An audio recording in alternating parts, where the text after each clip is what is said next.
Hey guys, welcome to PKD Perfumes. My name is Prit and today I'll be reviewing YSL's M7.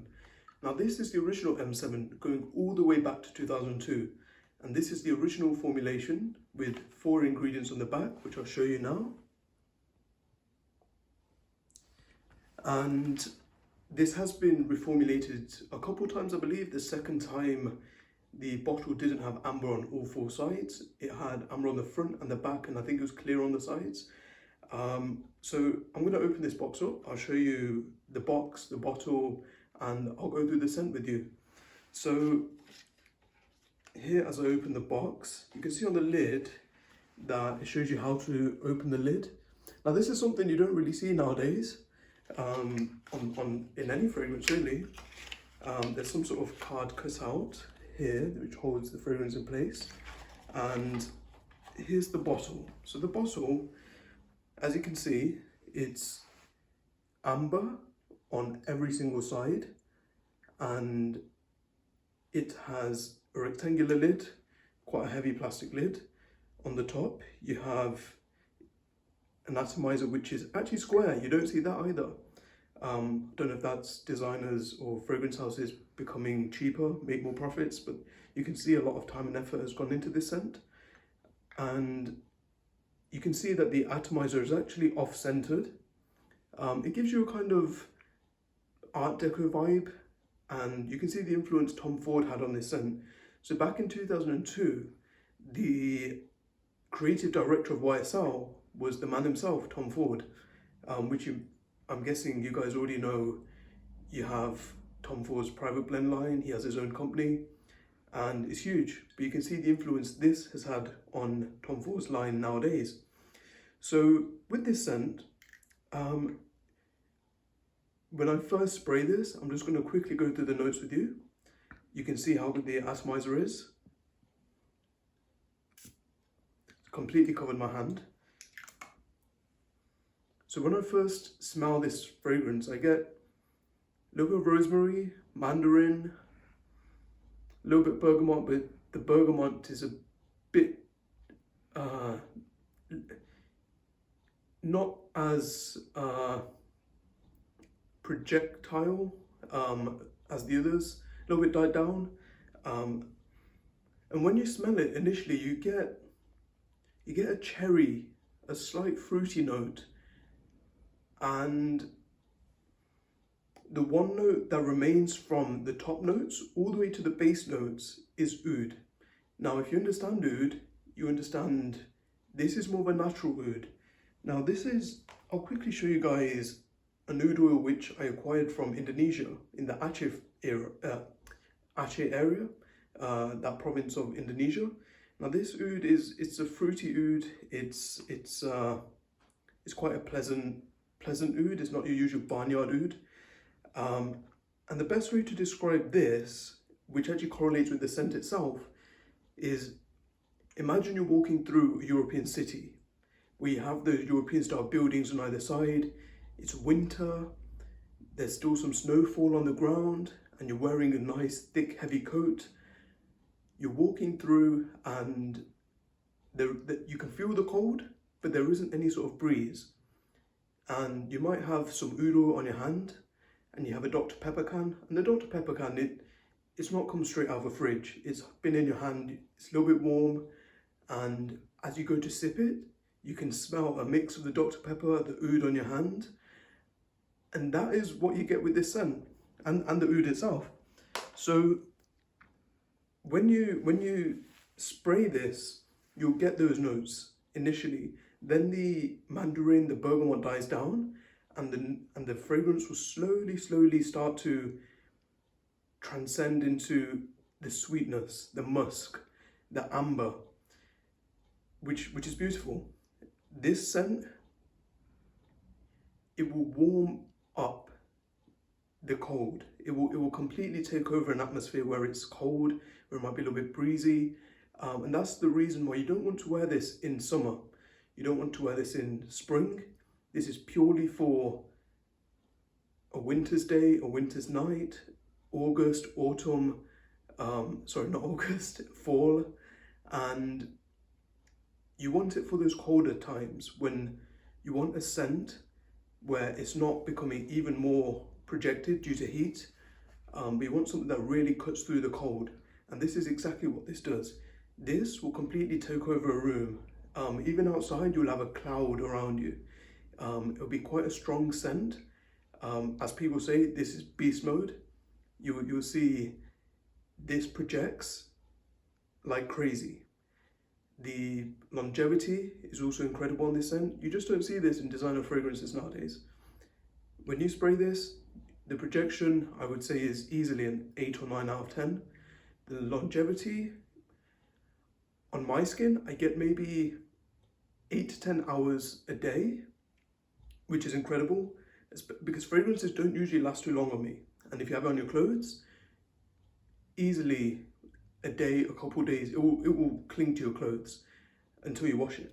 So it's an incredible scent, and it's really hard to come by nowadays. If you manage to find it, then great, hold on to it, and hopefully get it for a good price, because nowadays resale prices, you're looking at a few hundred for a sealed bottle, maybe a little bit cheaper if you find a used bottle, especially for the original formulation. It's not that easy to find, but the closest thing you will find is White House M7 Absolute. It's not too far off this scent, but they're not the same. I can't say that is so close to this, you might as well go for that. This is a whole different ballpark. Different league, cult classic, amazing scent. And you can really see the influence that it's had on modern day oud scents.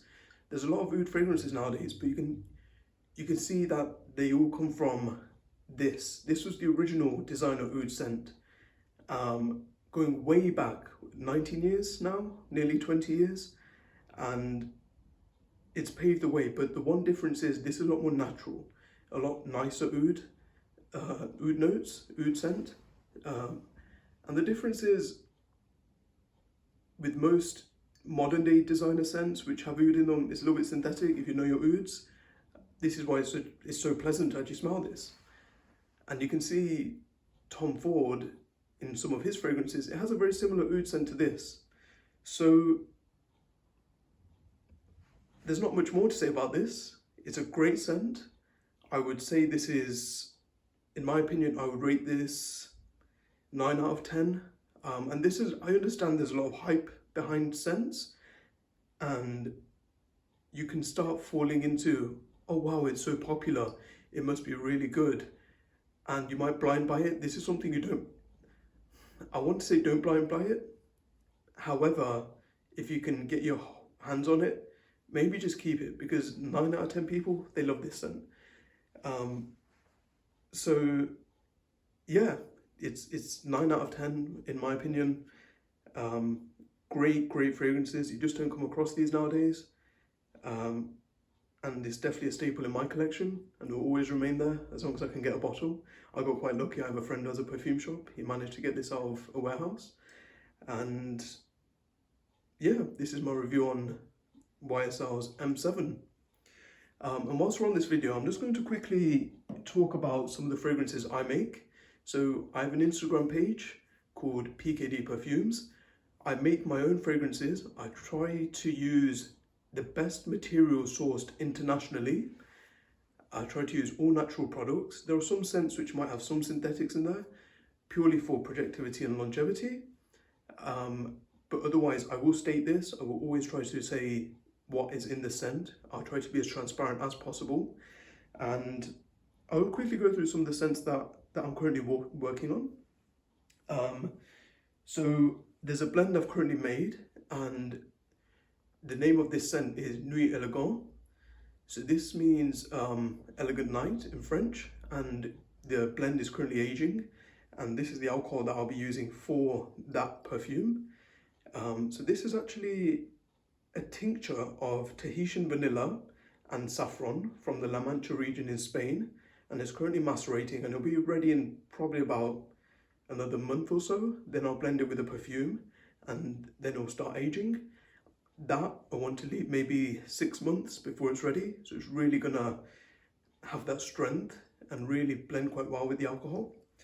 One of the scents I've already released is this one. And what this is an oud fragrance, but it has shamama in there. So if you know your athars or oud oils, sorry, not oud oils, fragrance oils, this shamama is it's a distillation of more than 20 different herbs and spices and florals, which in the end you get a kind of blended fragrance oil, but straight from the distillation. So that mixed in with blue lotus, oud oil, sandalwood, some tonka bean, some vetiver, and the name of this scent is Oud al-Rasul, which means Oud of the Messenger, and is mainly aimed for the Middle Eastern market. So if you like scents that are really kind of Middle Eastern, has the oud, the woods, the smokiness, something quite deep and rich in scent, this will be for you. And this is currently priced at £10 for 5ml, and this is purely because of the cost of the materials that I put into the scent. I don't put money into marketing, I don't put money into fancy packaging. I want to give to people the top level standard of fragrances, where it isn't about a name or a bottle or how nice it looks, it's about the scent. And that's what perfume should be about.